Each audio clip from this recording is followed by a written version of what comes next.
faɗa ma to suna YouTube din Martaba Hausa TV a nan za mu saka muku sabon fim din mai suna Silar Film ko kan ma cin lomin shi gigai kawai dan Allah ya ba mu bashi da kuɗi to ba dai wannan magana ba comedy yau muka zo magana ce da man ta masoya ina masu kallon fim din Hausa to an gama an kare kawai ku je YouTube channel din mu mai suna Martaba Hausa TV kawai ku je ku yi mana alamar subscribing a sabon fim din mu mai suna Silar Film.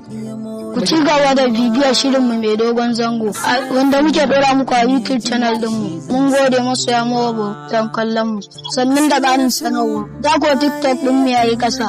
Sakamakon mun haɗu da yan ɓerere. Sun sace akawun ɗinmu. Ci gaba da following ɗinmu. Domin akawun ɗinmu ya ƙara tasowa. Mun gode da bazar ku muke da. Fim ba kyau.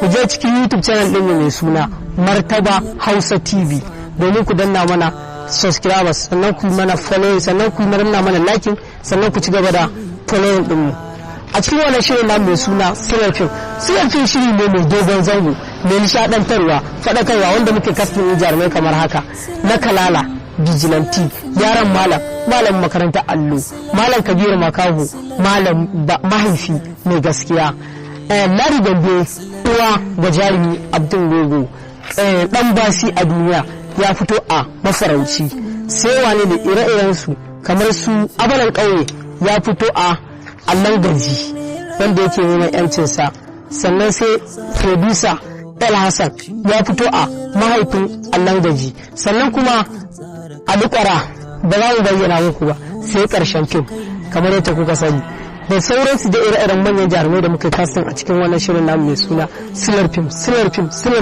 Silar Film ba kyau maɗi da ku karfe 9 na dare da misalin karfe 9 na dare dukkanin ranar litinin dukkanin ranar laraba za mu dinga sakan muku ci kar ka sake ta wancan na kana ka shiga makaranta ranar ka koya kudinka domin ka je ka kallo Silar Film ba kyau inda rabbana sabaluma ba